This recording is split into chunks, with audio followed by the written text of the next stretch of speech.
விருதுநகரில் திமுக இளைஞரணி செயலாளர் துணை முதலமைச்சர் உதயநிதி ஸ்டாலின் தலைமையில் தென்மண்டல இளைஞரணி மாநாடு தொடங்கியிருக்கிறது. சற்று நேரத்தில் முதலமைச்சர் மு.க.ஸ்டாலின் சிறப்புரை ஆற்ற இருக்கிறார். இது தொடர்பான கூடுதல் விவரங்களோடு செய்தியாளர் கோகுல் இணைக்கிறார். கோகுல், மிகுந்த எதிர்பார்ப்புக்கு மத்தியில் இந்த ஒரு மாநாடு தேர்தல் நெருங்கக்கூடிய ஒரு நிலையில் தொடர்ச்சியாக திருவண்ணாமலை, அடுத்ததாக தற்போது விருதுநகர், அதுவும் ஒருபுறம் மகளிரணி சார்பாகவும் நடக்குது. தொடர்ச்சியாக சார்பணிகள் சார்பாக இந்த மாநாடுகளுக்கு திட்டமிடப்பட்டிருக்கிறது. தற்போது ஏற்பாடுகள் என்னவாக இருக்கிறது? விவரங்கள். சட்டமன்ற தேர்தலுக்கு திமுக தயாராகும் வகையில இது போன்ற நிர்வாகிகள் சந்திப்பை திமுக தொடர்ந்து நடத்தி வருகிறது.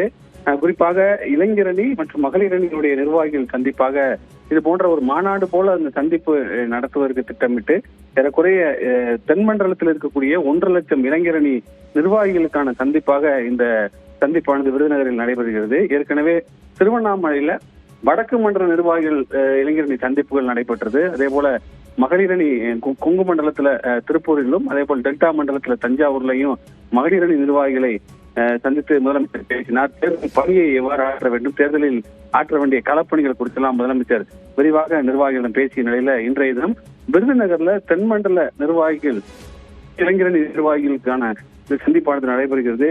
குறிப்பாக இளைஞர்களை தேர்தல் களத்தில் திமுக நேரடியாக களத்தில் பயன்படுத்த வேண்டும் என்ற அடிப்படையில் ஒரு விருப்பத்தின் அடிப்படையில் இது போன்ற ஒரு நிர்வாகிகள் சந்திப்புக்கான ஏற்பாடுகள் செய்யப்பட்டு வடக்கு மண்டல நிர்வாகிகள் சந்திப்பிலையும் முதலமைச்சர் இளைஞர் நிர்வாகிகளுக்கு உற்சாகம் ஊட்டும் வகையில பல கருத்துக்களை முன்வைத்தார். இன்னும் சற்று நேரத்தில் விருதுநகரில் நடைபெறக்கூடிய இந்த இளைஞர் நிர்வாகிகள் சந்திப்பு மேடைக்கு முதலமைச்சர் வருகை இருக்கிறார். ஏற்கனவே இளைஞரணி செயலாளரும் துணை முதலமைச்சருமான உதயநிதி ஸ்டாலின் வந்திருக்கிறார். திமுகவுடைய மூத்த நிர்வாகிகள், திமுக துணை பொதுச் செயலாளர்கள், அதே போல வடக்கு தென்மண்டலத்தில் இருக்கக்கூடிய மாவட்ட செயலாளர்கள், இளைஞரணியை சேர்ந்த நிர்வாகிகள் அனைவரும் இந்த நிர்வாகிகள் சந்திப்பு கூட்டத்தில் கலந்து கொண்டிருக்கிறார்கள். முதலமைச்சர் மேடைக்கு வந்த பின்னர் சட்டமன்ற தேர்தலில் பூத் வாரியாக இளைஞரணி நிர்வாகிகளை ஏற்கனவே திமுக நியமனம் செய்திருக்கிறது.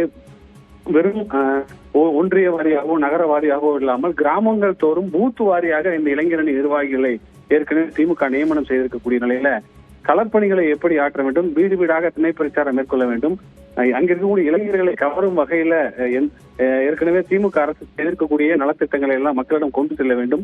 பூத் வாரியாக இருக்கக்கூடிய இளைஞர் நிர்வாகிகள் அங்க இருக்கக்கூடிய வாக்காளர்களை திமுகவுக்கு வாக்களிக்கும் வகையில் அவர்களை தயார்படுத்த வேண்டும் உள்ளிட்ட பல்வேறு வியூகத்தின் அடிப்படையில் இது போன்ற இளைஞரணி சந்திப்பானது நடைபெற்று வருகிறது.